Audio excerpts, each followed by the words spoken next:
제자들이 건너편으로 갈새 떡 가져가기를 잊었더니 예수께서 이르시되 삼가 바리새인과 사두개인들의 누룩을 주의하라 하시니 제자들이 서로 논의하여 이르되 우리가 떡을 가져오지 아니하였도다 하거늘 예수께서 하시고 이르시되 믿음이 작은 자들아 어찌 떡이 없으므로 서로 논의하느냐 너희가 아직도 깨닫지 못하느냐 떡 5개로 5,000명을 먹이고 주운 것이 몇 바구니며 떡 7개로 4,000명을 먹이고 주운 것이 몇 광주였는지를 기억하지 못하느냐 어찌 내 말한 것이 떡의 관함이 아닌 줄을 깨닫지 못하느냐 오직 바리새인과 사두개인들의 누룩을 주의하라 하시니 그제서야 제자들이 떡의 누룩이 아니요 바리새인과 사두개인들의 교훈을 삼가라고 말씀하신 줄을 깨달으니라. 아멘. 여러분, 우리가 참 코로나 바이러스 19로 인해서 이번 주까지도 또 이렇게 온라인으로 예배를 드리겠습니다. 실상 언제까지 우리가 이렇게 예배당에 나와서 함께 예배 드릴 수 있을지 참 기약이 없는 것 같아요. 5월 달에는 풀리겠지라는 또 소망을 가지고 이렇게 하나님 앞에 또 나아갑니다. 오늘 말씀을 통해서 조심해야 할 누룩, 영적 바이러스를 경계하라, 이 말씀으로 우리 하나님 말씀 증거토록 하겠습니다. 마태복음 16장 내용들 이렇게 쭉 읽어보면 15장부터 시작되어지는 예수님께서 점점 대중적인 사역을 넘어서 이제는 제자들만 집중적으로 교육을 하시는 그런 사역 중에 계십니다. 베세다에서 그 배를 타시고 또 그 가버나움으로 가셨다가 가버나움에서 달마누다 지방 즉 게네사렛 지방으로 가셨다가 이제 마가단 지역으로 가셔서 이제 오늘 16장 1절로 4절까지 말씀이 이루어지고 그리고 거기를 떠나서 이제 가이사르 빌립보 지역으로 이동 중에 계시는 거죠. 그 와중에 이제 제자들을 통해서 집중적으로 교육을 하는데 여러분 예수님께서 이렇게 말씀하시는 오늘 내용들 보면은 바리새인과 서기관들이 바리새인과 사두개인들이 뭐라고 얘기하냐면 주님께 그렇게 얘기해요. 1절에 16장 1절에 보면은 바리새인과 사두개인들이 와서 예수를 시험하여 하늘로부터 오는 표적 보이기를 청하시는 거예요. 청하는 거예요. 그러니까 예수님을 시험해가지고 정말 당신이 그렇게 할 수 있겠습니까? 여러분 마태복음 4장에 보면은 예수님께서 시험당하실 때 누구한테 시험당합니까? 마귀가 와서 그렇게 얘기하잖아요. 당신이 정말 하나님의 아들이거든 이렇게 얘기해요. 하나님의 아들이거든 이런 기적과 이런 표적과 이런 것들을 한번 해봐라. 그럴 때마다 예수님은 뭐 어떤 것에서 이기십니까? 하나님의 말씀으로 이기지 않습니까? 오늘 이 바리새인과 사두개인들도 주님 앞에 나와서 얘기할 때 정말 하늘로부터 오는 표적을 구하라는 것이죠. 이제 이렇게 이제 얘기가 시작이 되어집니다. 여러분 예수님께서 왜 제자 교육에 그렇게 집중적으로 행하시는지 여러분 생각을 해보십시오. 예수님께서 이 땅에 오셔서 십자가에서 죽으시고 부활하시고 그리고 구원을 이루셨어요. 그죠? 그 구원의 길을 이루셨고 이제 부활 승천하시고 가시면은 예수님께서 모든 것을 다 이루시고 난 다음에 즉 우리의 구원을 이루시고 난 다음에 그와 같은 일들을 누군가는 나가서 전해야 되지 않겠습니까? 이제 율법에 의해서 묻게 살지 말아라. 이제 너희들이 그 죄악 가운데 영원히 사망 가운데 있지 말고 그 구원을 이루신 예수 그리스도를 믿음으로 구원을 얻으라고 누군가는 가서 얘기해야 되지 않겠냐 하는 것이죠. 그러니까 예수님께서 부활 승천하시고 난 다음에 이 땅 가운데 예수님이 행하신 그 일들을 증거해야 될 사람들, 그 사람들을 지금은 교육시키는 거죠. 그래서 우리는 제자다 이렇게 얘기를 하고 있습니다. 그러면 예수님께서 이제 사역이 점점점 진행에 됨에 따라 공생의 기간이 점점점 진행에 따라 말씀드린 대로 대중사역에서 이제는 제자들을 집중적으로 교육하는 그런 사역을 하고 계시는 거죠. 그럼 여기서 우리 한번 생각을 해봅시다. 그럼 제자는 무엇일까? 제자는 제자 사역에 집중하셨는데 그럼 제자 사역에 집중하신 그 내용들이 무엇일까? 생각을 해보면은 먼저 예수님이 누구시냐 하는 거예요. 예수님이 누구시냐. 여러분 우리가 제자인데 우리가 예수님의 제자인데 예수님이 누구신지를 잘 몰라. 예수님께서 뭘 하셨는지도 몰라. 그리고 내가 그 예수님의 제자로서 어떠한 일들을 행해야 될지를 몰라. 그렇다고 하면 누가 제자라고 할 수 있겠습니까? 여러분 한번 생각해 보십시오. 우리가 크리스찬이야. 크리스찬이라면은 그리스도를 따르는 사람이 그리스도인이라. 맞습니까?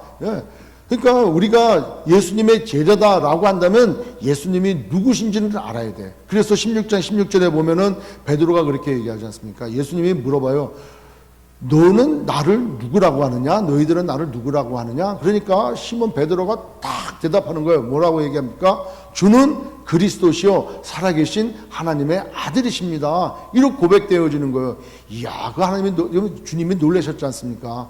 여러분, 우리도 예수님이 누구신지를 명확히 알고 계셔야 돼. 삼위일체 하나님이시고, 그 다음에 창세 전부터 계셨고, 말씀이 육신이 되어 이 땅에 오신 분이시고, 그리고 요한복음에서 말씀하시는 내가 길이요 진리요 생명이고, 내가 생명의 떡이고, 내가 빛이고, 그렇게 숱하게 말씀하신 그 예수님을 누구신지를 우리는 알아야 된다는 거예요.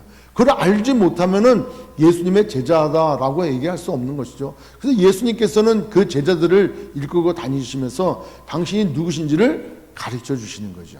두 번째로 예수님께서 행하신 일들이 뭔지를 알아야 된다는 거예요. 여러분, 예수님이 어떤 일을 행하셨습니까? 십자가 지으셨어요. 그리고 십자가에서 죽으셨지 않습니까? 장사 지내되어지고 3일 만에 부활하셨어요. 예? 그리고 승천하심으로 우리의 구원을 이루셨어요. 약속을 성취하신 거예요. 그럼 거꾸로 생각해 보면은 예수님께서 우리의 구원을 이루시고 그 약속의 말씀을 성취하시기 위해서는 반드시 부활하셔야 돼. 그죠? 부활의 영광이 있어야 된다는 거예요. 근데 부활의 영광이 있기 위해서는 뭐 있어야 돼요? 십자가에서 죽으심이 반드시 있어야 되는 거예요.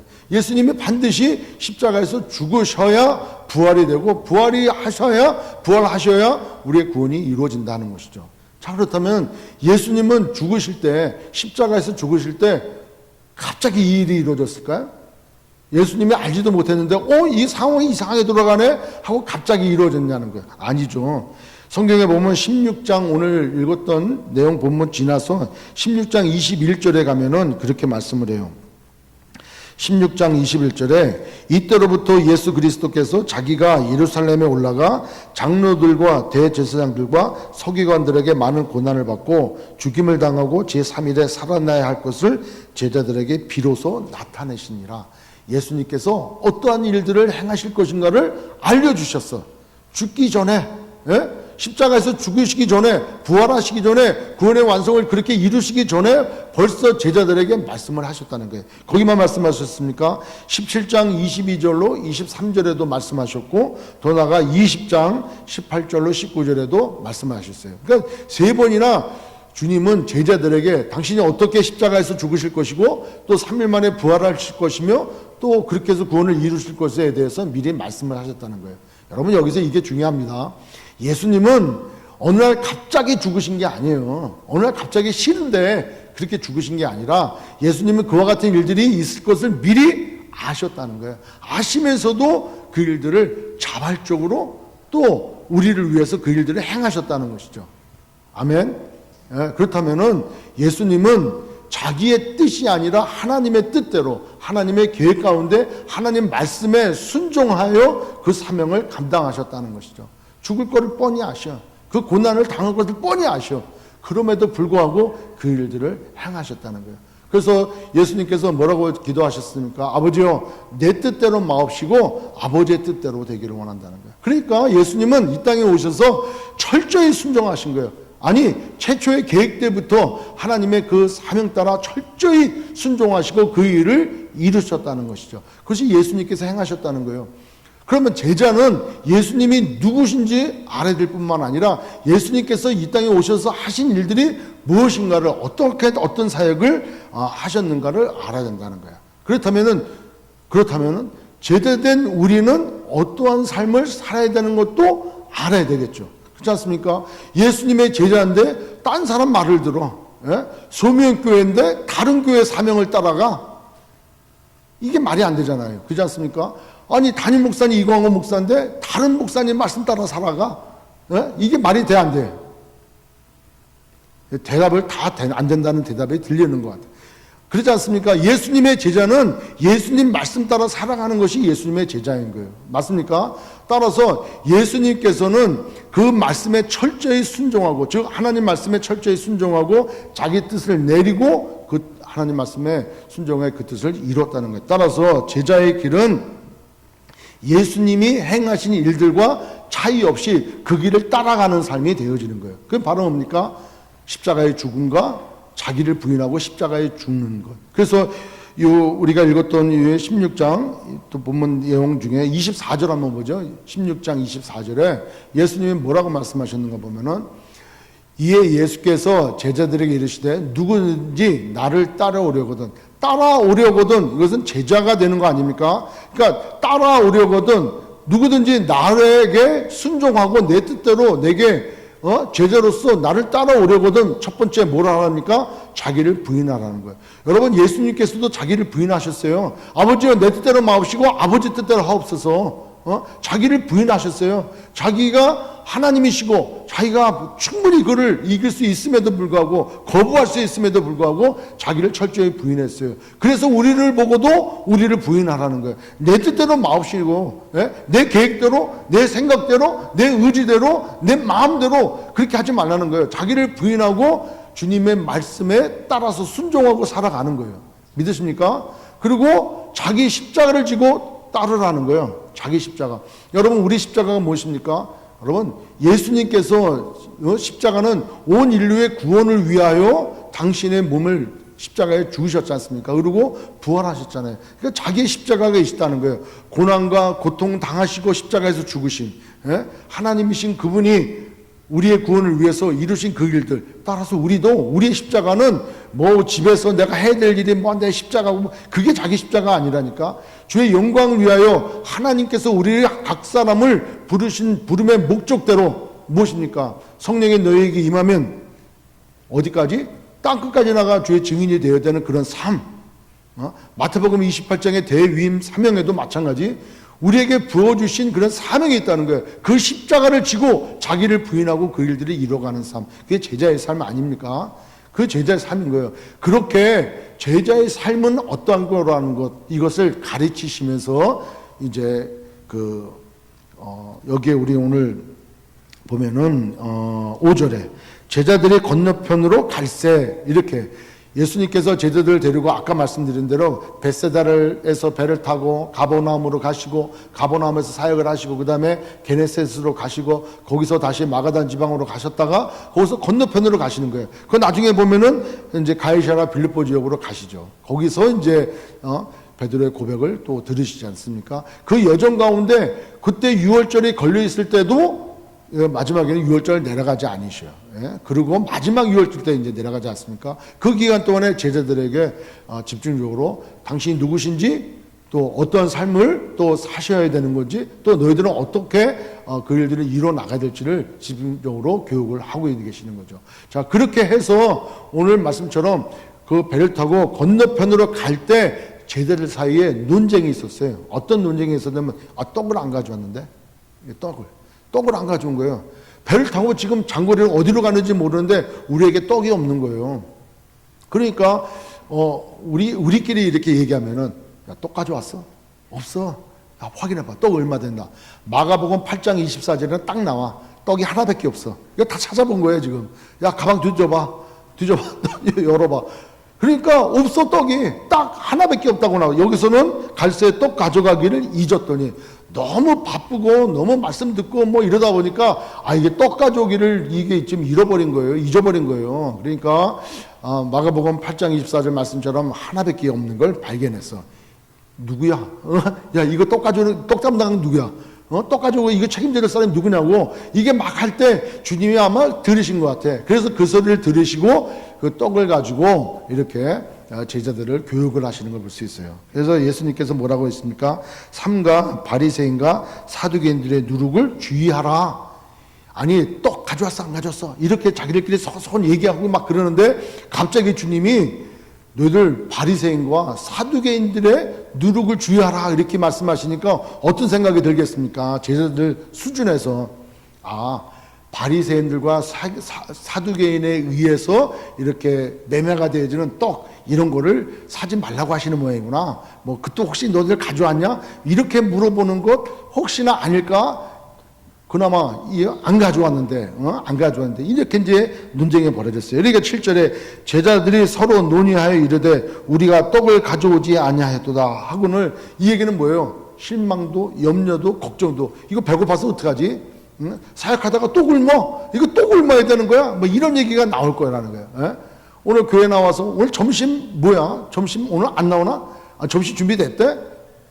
여러분 점심 준비됐습니까? 오늘 집에서도 점심 준비 다 됐습니까? 이 점심 먹을 거 지금 걱정하고 있단 말이에요 지금. 그러니까 예수님께서 참 답답하신 거예요. 안 답답하시겠습니까? 입장 바꿔놓고 생각하면. 그러니까 8절에 예수께서 아시고 이르시되 믿음이 작은 자들아 어찌 떡이 없으므로 선이 논의하느냐 너희가 아직도 깨닫지 못하느냐 떡 5개로 5,000명을 먹이고 주운 것이 몇 바구니며 떡 7개로 4,000명을 먹이고 주운 것이 몇 광주렸는지를 기억하지 못하느냐 어찌 내 말한 것이 떡의 권함이 아닌 줄을 깨닫지 못하느냐. 예수님께서는 바리새인과 사두개인들의 누룩에 대하여 거기에 정말 주님이 가르쳐주고자 원하는 그러한 영적인 진리가 포함이 되어 있는데 지금 당장 제자들은 눈앞에 있는 현실, 이 떡 안 가져온 거로 인해서 앞으로 굶게 될 것, 주님이 또 뭐라고 하실까? 아니 지금 또 바리새인과 사두개인들의 그 누룩을 조심하라고 그 사람들과 연관되는 그런 건 사지 말아라. 얼마나 주님이 가시는 곳곳마다 그들이 나타나가지고 그렇게 그냥 뭐 반대를 하고 또 뭐 여러 가지 이렇게 흠을 잡으려고 얼마나 그랬냐고. 그러니까 그 사람들을 미워하니까 그 사람들과 관련된 것들은 사지 말라고 이렇게 말씀하시는 거 아닌가. 서로 논의하고 서로 얘기하고 그러니까 주님이 답답해서 그렇게 말씀을 하시는 거예요. 그러면서 뭐라고 그래요? 11절 끝부분에 오직 바리새인과 사두개인들의 누룩을 주의하라. 그렇게 얘기하시니까 그때야 제자들이 깨닫고 뭐라고 얘기합니까? 제자들의 마지막 12절에 제자들의 떡의 누룩이 아니요 바리새인과 사두개인들의 교훈을 삼가라고 말씀하신 줄을 그제야 가서 깨닫는 거예요. 이게 아니고 그래 아니고 여기서 있잖아요. 떡의 누룩이 아니요 바리새인과 사두개인들의 교훈을 삼가라고 말씀하신 줄을 깨닫게 되더라 하는 것이죠. 여러분 오늘 이 말씀을 통해서 우리가 꼭 알아야 될 것은 오늘 한번 보십시오. 바리새인과 사두개인들은 어떤 사람들입니까? 바리새인은 율법을 지키는 자들 아닙니까? 율법 플러스 장로의 유전, 전통을 만들어가지고 아주 어떻게 하면은 그냥 율법을 지키는지. 근데 결국에는 이 바리새인들을 어떤 식으로 주님이 뭐라고 얘기하십니까? 이 외식하는 자들아 이렇게 얘기해요. 이 형식적으로 신앙생활하는 자들아 이렇게 얘기한다는 거예요. 그 마음의 중심은 전혀 하나님을 경외하고 하나님 말씀대로 살아가지 않으면서 오히려 하나님 말씀을 가지고 자기들의 유익하는 대로 해석을 해가지고 살아. 그러니까 회칠한 무덤과 같다 그러지 않습니까? 회칠한 무덤은 어떻습니까? 회칠했으니까 겉으로 보기에는 멀쩡해, 깨끗하고 어떻게 보면은 뭐 꽃도 장식해가지고 화려하기조차까지 해. 그런데 정말 그 회칠한 무덤 안에는 어떤 자는 거예요. 시체가 썩어져 있고 냄새나고 막 벌레들이 끼고 있는 그런 거 아닙니까? 그러니까 겉으로는 너희들이 사람들 앞에서 기도하고 거룩한 척하고 그렇게 얘기하면서 너희들 마음 가운데는 재물을 사랑하고 부모를 고용하고 형제를 미워하고 뭐 정죄하고 막 이러는 마음들을 잊지 않냐는 거예요. 겉으로는 그렇게 하고 이런 형식주의에 빠진다는 거죠. 여러분 갈라디아서 2장 11절로 14절에 보면은 베드로도 그렇게 외식을 했어요. 그 사람도 그렇게 율법적으로 막 살았던 사람들 아니었습니까? 그러니까 베드로도 그랬어요. 이방인들과 같이 식사하다가 유대인들이 딱 들어오니까 제일 싸게 그냥 방향을 바꾸는 거예요. 그 얘기를 들었던 바울이 공개적으로 그 베드로를 얘기하지 않습니까? 12절에 보면 야고보에게서는 어떤 이들이 이르기 전에 게바가 즉 베드로가 이방인과 함께 먹다가 그들이 오매 그가 할례자들을 두려워하여 떠나 올라가매. 그러니까 이방인들과 교제할 때 다른 유대인들이 오면은 이러면 이방인과 먹기 때문에 안 좋게 보이겠지 막 이런 생각들. 율법에는 금하고 있는데 이렇게 생각을 해. 은혜로 구원을 받았음에도 불구하고 율법적으로 이렇게 행하다가 13절에 남은 유대인들도 그와 같이 외식함으로 바나바도 그들의 외식에 유혹되었느니라. 아니 베드로 사도가 그렇게 해버리니까 거기에 따라서 모든 사람들이 저렇게 하는구나. 사람들 앞에서는 은혜입니다. 성령의 역사하심으로 이렇게 얘기했다가 뒤에서는 저렇게 외식하는 자로 남게 되어지더라는 것이죠. 그래서 14절에 뭐라 그래요? 그러므로 나는 그들이 복음의 진리를 따라 바르게 행하지 아니함을 보고 모든 자 앞에서 게바에게 이르되 네가 유대인으로서 이방인을 따르고 유대인답게 살지 아니하면서 어찌하여 억지로 이방인을 유대인답게 살려 하려 하느냐. 외식하는 베드로를 이 바울이 꾸짖었지 않습니까? 마찬가지 여기 있는 바리새인들은 더 했겠죠. 예? 그러니까 겉과 속이 다른 신앙생활, 형식적이고 외식적인 이런 신앙생활, 그거에 대한 누룩, 그것을 주님은 누룩이라고 표현하셨어요. 누룩이 뭡니까? 이스트, 밀가루 반죽에다가 그 이스트를 집어넣으면은 어떻게 돼요? 빵에 변화를 일으켜버려요. 그리고 갑자기 확 부풀게 나버려요. 예? 그러니까 이스트가 들어감으로 인해 가지고 작은 것이 들어가서 아주 큰 변화를 일으켜버리고 부풀게 만들어 버린다는 것이요. 그러니까 작은 누룩, 그렇게 베드로가 형식적인 그런 신앙생활을 조금 이렇게 했던 거 하나 때문에 부풀어져 가지고 그를 본 유대인들이라든가 바나바까지도 유혹당하지 않았다고 이렇게 얘기하지 않습니까? 그러니까 바리새인들의 그러한 누룩을 너희는 조심하라는 거예요. 그것으로 깨달아야 되는데 처음에는 먹는 거 갖고 지금 얘기하는 줄 알고 먹는 것 때문에 논쟁을 벌이지 않습니까? 거기다가 두 번째로는 사두개인이에요. 사두개인은 제사장 가문들 아닙니까? 이 사람들은 상당한 권력을 가지고 있어요. 그러니까 이 사두개인들은 부활도 믿지 않아. 그리고 율법도 믿지 않아. 그냥 자기들이 맡은 직분에 대하여 최선을 다하고 사후의 세계를 잘 믿지 않아. 천사의 존재도 믿지 아니하고 또 부활도 영생도 믿지 않는 사람들이 사두개인이야. 그런데요, 예수님한테 공격을 하려니까 이 바리새인과 사두개인이 하나가 돼 연합이 되어야죠. 예? 이렇게 그런 사두개인의 형식적이고 그다음에 그 영생을 알지 못하는 또 천사의 그런 영적인 세계를 알지 못하는 이들을 주님은 누룩이다 이렇게 얘기하고 있다는 것이죠. 여러분, 우리의 신앙생활도 그렇게 형식적이거나 외식적이거나 또 앞으로 영원히 영생이 있음을 또 부활함을 이런 걸 믿지 못하는 자, 마치 이 땅 가운데 사는 것이 다인 것처럼 그렇게 살아가는 사람, 그런 사람이 되지 말고 정말 예수를 만남으로 진정한 변화를 받아서 영생의 소망을 가지고 그렇게 살아가는 저와 여러분 되시길 주의 이름으로 축원합니다. 그래서 이 바리새인과 서기관들이 16장 1절로 4절에 보면은 하늘로부터 내려온 표적을 구해요. 예수님께서 그렇게 수많은 이적과 기적을 보여줬는데 그들의 답변이 뭐라고 그랬습니까? 저거 분명히 바알 귀신, 귀신을 던지면서 저렇게 하는 거라고 그러는 거예요. 눈먼 자 눈뜨게 하고 앉은 병 일으키고 38년 된 병자 고치고 엄청난 이적과 기적을 보여도 바리새인들 서기관들은 뭐라고 표현을 하냐? 저 귀신 바알세불에 힘입어 가지고 저렇게 한다고. 그러니까 뭘 구하는 거예요? 하늘로부터 내려오는 표적을 한번 해봐라. 그럼 우리가 믿겠다. 믿어집니까? 안 믿어지죠. 왜? 광야 생활하는 이스라엘 백성들 몰라서 안 믿었습니까? 애굽에서 보여줬던 10가지 재앙과 또 구름기둥과 불기둥을 자기들이 경험을 다 했잖아요. 그리고 홍해바다를 건넜잖아요. 만화의 쓴물이 단물이 되어버렸잖아요. 만나와 메추라기를 경험했잖아요. 그 반석에서 물 난 거를 봤잖아. 그리고 수많은 메추리 떼가 그냥 와가지고 밤새 내리는 거 봤잖아 다. 그럼에도 불구하고 하나님 앞에 늘상 불순종하고 불평하고 불만했다는 말이에요. 그러니까 하늘로서 오는 표적을 구하는 이 바리새인과 사두개인들, 성경은 뭐라고 얘기합니까? 예수님을 시험하기 위해서. 왜? 할 수 없을 것 같으니까. 어떻게 하늘로부터 내려오는 시험을 보냐? 여러분, 하늘로부터 내려오는 표적이 대표적으로 몇 가지가 있는데 그 중에 하나가 만나예요. 만나. 만나가 하늘로부터 내려와서 40년 동안 광야 생활을 하는 이스라엘 백성들에게 양식이 되어져 버렸잖아요. 그 다음에 또 어떤 일들이 있습니까? 사무엘상에 보면은, 사무엘상 7장인가 이렇게 보면은 블레셋 군대가 쳐들어왔을 때 그때 사무엘이 하나님 앞에 번제로 예물을 드리고 기도해. 그러니까 어떻게 하늘로부터 우레가 쳤어. 우레가 천둥번개가 쳐가지고 블레셋 군대를 치는 거야. 그렇게 하늘로부터 내려오는 거를 구하는 거야.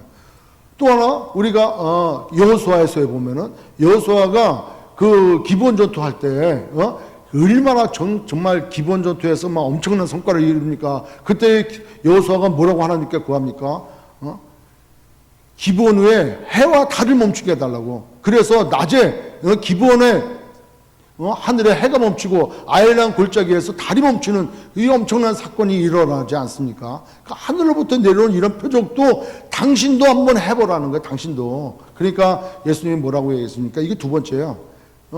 뭐라고 얘기했습니까? 내가 보여줄 표적은 요나의 표적밖에 없다는 거예요.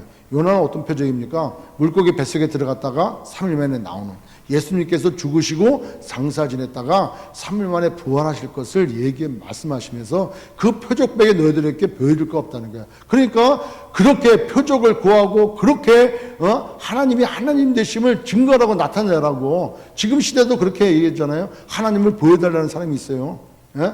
그리고 말씀 따라 살아가는 게 아니라 영적인 어떤 신비적인 그러한 일들만 추구하고 쫓는 사람들도 있어요. 그러면 내가 믿겠다는 거예요.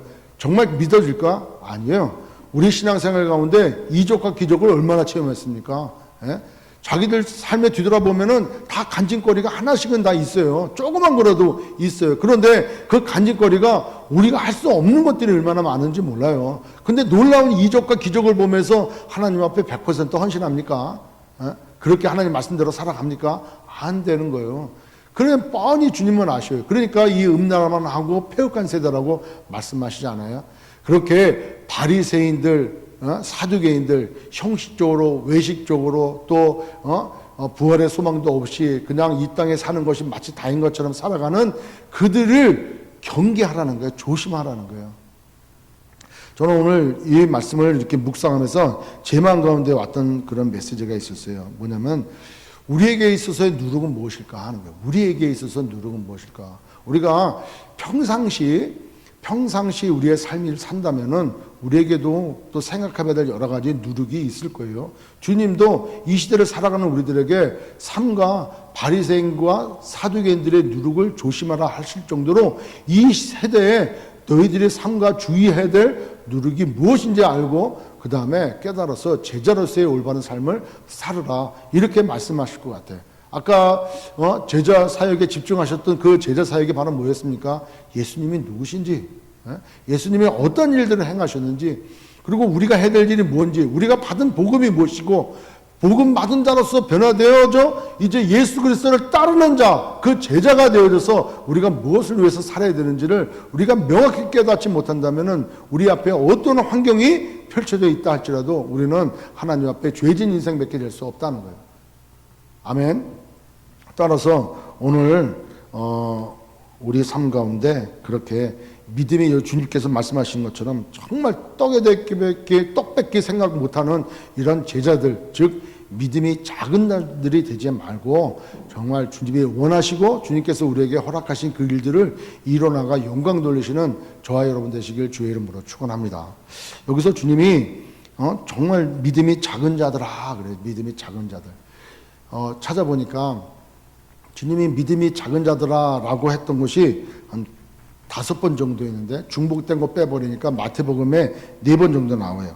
여러분 한번 찾아볼게요. 마태복음 6장 30절 한번 보겠습니다. 마태복음 6장 30절 찾아보십시오. 마태복음 6장 30절에 뭐라고 했냐면 오늘 있다가 내일 아궁이에 던져지는 들풀도 하나님이 이렇게 입히시거든 하물며 너일까 보냐 믿음이 작은 자들아, 이렇게 얘기해요. 오늘 있다가 내일 아궁이에 던져지는 들풀도 하나님께서 잘 이렇게 입히시는 거예요. 예? 그런데 하물며 가장 지어놓고 심히 기쁘게 여기셨던 그런 우리 사람일까 보냐 하는 거예요. 하물며 너일까 보냐. 하나님께서 우리를 얼마나 사랑하십니까? 오직하면 당신의 몸을 십자가에서 죽으시고 우리를 구원하십니까? 하나님의 그 사랑이 얼마나 큽니까? 하물며 너일까 보느냐. 믿음이 작은 자들아. 하나님께서 입히지 않고 하나님께서 세우지 아니하고 하나님께서 굶겨 죽일까봐 그렇게 근심하고 걱정하고 두려워하느냐. 믿음이 작은 자들아, 이렇게 얘기하는 거예요. 배 안에서 예수님 그 능력의 주님이 계시고 말씀하신 대로 오병이의 기적을 보이시고 7병이의 기적을 보이셨던 그 주님이 떡 문제로 걱정하느냐는 거예요. 그 엄청난 분이 여기 계시는데, 엄청난 분이 우리 아버지고 엄청난 분이 내 안에 계시는데 왜 근심하고 두려워하고 떠느냐. 믿음이 작은 자들아. 또 하나 마태복음 8장 26절. 마태복음 8장 26절에 폭풍우가 몰아쳐요. 예수님께서 여기다가 물 건너 배 타고 건너가는데 폭풍우가 몰아치는 거예요. 예수님께서 고문에서 딱 주무시고 계시는데 제자들이 와가지고 주님 우리가 지금 이렇게 죽음 가까이 왔는데 이걸 뒤돌아보지 아니하시겠습니까? 그러니까 주님이 일어나셔갖고 왜 두려워하느냐는 거예요. 그다음에 딱 보시면서 폭풍아 바다야 잠잠하라. 그러니까 쫙 잠잠해지는 거예요. 자연이. 그러니까 사람들이 뭐라 그래요? 우와 이분이 도대체 누구시기에. 그래서 어찌하여 무서워하느냐 믿음이 작은 자들아. 일어나서 바람과 바다를 꾸짖으니 아주 잔잔하게 되고는. 여러분 예수님은 하나님이신 분이신 거예요. 아멘. 능력이신 분이신 거예요. 그러니까 우리가 예수 이름으로 기대하고 예수 이름으로 명하는 믿음으로 명할 때 이루어지지 않습니까? 그러니까 예수님은 우리와 함께 하실 때 우리는 무서워하고 두려워하고 떨어야 될 그런 환경이 아니라는 거예요. 창조주 하나님이 우리와 함께 계시는 거예요. 믿음이 작은 자들아 이렇게 얘기해요. 또 하나 마태복음 14장 31절 14장 31절 마태복음 14장 31절에 예수님께 베드로가 그렇게 얘기해요. 주시건을 예수님이 좀 무리로 오시는데 놀래가지고 있는데 예수님이시다 주님이시다 그러니까 베드로가 주시건을 나로 하여금 오게 하십시오. 오라고 하십시오. 최초로 무리를 걷잖아요. 무리를 걷다가 어떻게 돼? 점점 빠져가는 거예요. 야, 이거 내가 지금 물 위에 있는데 내가 지금 무슨 짓을 하고 있는 거야? 물에 빠지고 있는 거예요. 그때 손을 내밀어 그를 붙잡으시며 이르시되 믿음이 작은 자 왜 의심하느냐 하는 거예요. 왜 의심하느냐 하는 거예요. 여러분 우리가 뭐 여러 가지 이유가 있겠지만 어떤 기도 제목을 놓고 기도해. 응답이 없어. 응답이 없을 수 있잖아요. 저도 어깨를 낳기 위해서 또 뭐 발목을 낳기 위해서 무릎을 낳기 위해서 기도해. 저도 똑같은 것 같아. 주여 낳게 해줄 줄 믿습니다. 뭐 그냥 이사야서 53장 말씀을 다 대고 그가 맞음으로 말미암아 이만 기도해. 그리고 할렐루야 났어. 났단 말이에요. 그리고 하루 지나고 이틀 지나도 안 나. 이게 아닌가비요. 이거 내 은혜가 네게 촉하다 이 뜻인가 봐. 그리고 안 낫는구나 의심을 해버려. 그럼 날까 안 날까? 안 나는 거죠. 왜 의심하느냐 했냐? 왜 의심하느냐? 믿으려면은 끝까지 믿는 거야. 언제까지? 주님 앞에 가는 그날까지. 아멘도 없어. 그죠? 아멘? 의심하지 말라는 거야. 그러니까 의심이 돼버리는 순간 안 믿는 거 아니에요, 이게. 예수님께서 행하실 것이다, 이루실 것이다. 내가 믿는다면 믿음을 저버리지 말고, 날마다 이룰 것을 믿고, 확신하고, 그렇게 나가는 거예요. 근데 그 무리를 걷던 베드로가 의심이 되는 거예요, 의심이. 그러니까 빠져들어가지 않습니까? 그러니까 왜 의심하냐? 믿음이 작은 자야. 이렇게 말씀해요. 그리고 오늘도 말씀하시는 거예요. 왜 너 먹을 것에 걱정하냐, 지금? 먹을 것 지금 걱정이냐? 그 사역을 감당할 때 주님이 행하셨던 일들, 놀라운 기적과 이적들, 천국 복음을 증거하시고 가르치시는 그 일들을 그걸 많이 들었을 텐데 왜 쓸데없이 먹을 거 걱정하냐? 여기까지 나랑 같이 다니면서 네가 굶었냐는 거예요. 그러면서 믿음이 작은 자들아 이렇게 말씀하시는 거예요. 믿음이 작다 이 말 표현은 영적인 그런 부분에 대해서 믿지 아니하고 오히려 세상적인 것으로 인해서 두려워하고 걱정하는 것을 믿음이 작다라고 이렇게 얘기한다는 거예요. 여러분 주님이 날마다 우리와 함께 하셔요. 믿으십니까? 그러면은 여러분 힘들고 어려울 때 끝까지 가는 거예요. 끝까지 우리 시작과 끝이 다 주님 아닙니까? 만약에 우리가 신앙생활 할 때 뭔가 좀 안 됐다고 그러면 뭐 주님 아니고 뭐 다음 주인가 되면은 무슨 뭔 초파일이라고 그러는데 글로 갈 거예요? 지금? 아니잖아요. 한 번 믿으면 끝까지 믿는 것이고 끝까지라는 것은 영혼까지 믿는 거예요. 아멘. 그렇기 때문에 믿음이 작다라고 하는 것은 영적으로 영적인 진리를 분별해서 그것이 진리라고 확실히 되어지면은 끝까지 믿지 아니하고 그냥 세상적인 것에 딱 빠져서 이거 없으면 안 되는데 이거 해야 되는데 꼭 그냥 이렇게 믿어야 돼. 뭐 이렇게 돼가면서 의심하고 두려워하고 걱정하는 것. 이건 믿음이 작다라는 거예요. 그러니까 그때 제자들이 다 깨달아지는 거예요. 주님이 말씀하시는 게 떡 때문에 얘기하시는 게 아니구나. 바리새인과 이 사두개인들이 전하고 행동하는 이것들을 우리 보고 조심하라고 지금 말씀하시는구나 깨닫게 되어지는 거예요. 여러분, 코로나19, 이번에 코로나 바이러스 19로 인해 가지고 우리에게 찾아올, 지금 찾아오고도 있지만 앞으로 우리에게 찾아올 영적인 공격을 한번 생각을 한번 해보십시오. 여러분 한번 생각해 보십시오. 어떤 변화가 있겠습니까? 지금 바이러스 문제로 인해 가지고 대책이 아직 없잖아요. 뭐 신문지상으로 또 우리가 뉴스를 들을 때 치료제가 나왔다, 백신이 곧 개발될 것이다. 그것도 어떤 사람은 적어도 백신이 나오려면은 수많은 임상 실험을 거쳐 가지고 정말 백신으로서의 역할을 하려면은 18개월 정도 걸린다.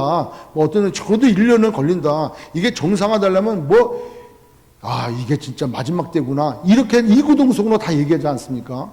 자, 그렇다면은 저는 그런 생각이 들어요.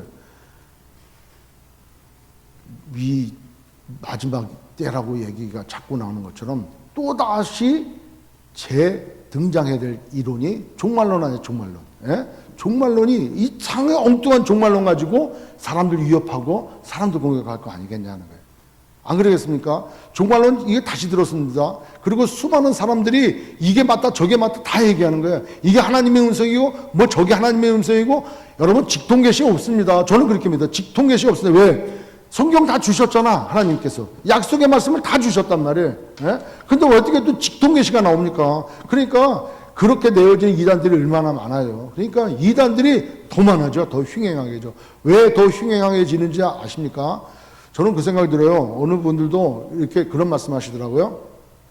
코로나 바이러스 인해 가지고 집에 있는 시간이 있다 보니까 그동안 직장도 못 나가고 이제 못 나가서 집에만 있는 동안에 그동안에 시간이 없어서 성경을 잘 못 읽었고 또 좋아하는 목사님 또 그렇게 설교를 또 계속 들어보지도 못했고 또 어떤 부분에 대해서 성경을 더 연구하지 못했는데 이번 기회를 통해서 정말 유튜브 방송을 통해서 그냥 이 목사님 저 목사님 박 목사님 최 목사님 그냥 숱한 목사님들의 설교를 마음껏 들을 수 있어서 너무 은혜스럽고 너무 좋습니다. 그렇게 돼요. 또 몰랐던 성경 공부를 이 시간 동안에 한 게 너무 좀 정말 은혜가 됩니다. 성경을 안 읽었었는데 그동안 이번 기회를 통해서 성경을 그렇게 읽기 시작했습니다. 이게 참 좋지요. 그런데요, 여기에 함정이 또 되어줄 수 있다는 거죠. 함정이. 왜? 이제는 모든 방송에 대해서 설교를 또 공부를 숱하게 들을 수 있어. 그러니까 이것도 취하고 저것도 취해서 자기가 은혜 받은 것대로 변화된 새로운 모습으로 신앙에 성숙하고 성장되어져야 되는데 머리만 그냥 이따만하게 커가지고 그냥 판단하고 정죄하고 비판하고 그게 아닌데 이렇게 나올 수가 있다는 거예요. 이게 누룩 아닙니까? 이게 이 시대에 우리로 본질을 잃어버리고 엉뚱한 것에 관심 갖게 만드는 이것이 우리에게 누룩이 아니겠냐는 거예요. 여러분, 이제는 어느 목사님이 이런 설교도 있네, 저런 설교도 있네. 여러분, 신천지에서 그 풀이하는 거 말씀 풀이가 점점 이상하게 듣다 보면은 쇠뇌된다 그러잖아요. 그러니까 가가지고 3개월 6개월 지나다 보면은 완전히 그냥 그분을 위해서 목숨을 바치겠습니다까지 나온다잖아요. 이게 영적으로 데미지 입으면 얼마나 큰지 아십니까? 하물며 지금 이 시기에 수많은 인터넷 방송을 통해서 들려오는 설교와 새롭게 만들어지는 또 설교와 성경 공부와 모임들을 통해서 우리가 본질을 잃어버리면은 정말 심각하게 되어져 버린다는 거죠. 그러다 보면은 이 코로나 바이러스 19 문제가 해결되어지고 나와서 우리의 교회 신앙생활이 더 은혜가 풍성하고 더 사랑이 많아지고 더 섬기고. 여러분, 16장 24절 아까 뭐라 그랬습니까? 예수님을 따르려거든 어떻게 하라 그래요? 자기를 부인하고 자기 십자가를 지으라 그랬어요. 근데 우리는 자기를 부인하지 않아. 자기 부인과 함께 힘들게 만들어. 자기를 부인하지 않아. 자기를 부인하라는 거예요. 자기를 부인하라고 하는 것은 나를 위해서 살지 말고 타인을 위해서 살으라고 하는 거예요. 내가 그동안 왜 나를 사랑 안 해줍니까? 왜 나를 사랑 안 해주고 왜 나를 이렇게 합니까? 그게 아니고 나 말고 다른 사람을, 원수를 사랑하는 존재로 바뀐다는 거예요. 그만큼 있는 동안에 말씀을 읽고 그만큼 있는 동안에 말씀을 듣고 그만큼 있는 동안에 그렇게 기도했다면은 우리 신앙생활이 엄청나게 달라져야 되는 거예요. 맞습니까? 그러니까 지금 시기에 누룩을 조심해야 돼. 누룩을. 우리에게 영적으로 찾아오는 누룩. 우리는 이걸 경계해야 돼요. 코로나 바이러스에 문제가 아니라 진정 우리 그리스도인들에게 있어서의 정말 이 누룩을 조심해야 되는 거예요. 교만해지고 잘못된 길로 갈 수 있고 잘못된 종말론에 빠질 수 있고 잘못된 설교 말씀 듣고 엉뚱한 떡으로 나갈 수 있고 와가지고 이것저것 판단하고 비판하는 사람으로 되면 안 된다는 거예요. 그런 누룩이 우리에게 찾아올 수 있다는 것이죠. 이게 제일 걱정되는 거예요. 최근에 신명기 말씀을 아침 말씀을상 하면서 그런 게 점점 들어요. 여러분 신명기 한번 찾아보십시오. 신명기 5장 1절. 신명기 5장 1절 말씀 한번 보십시오.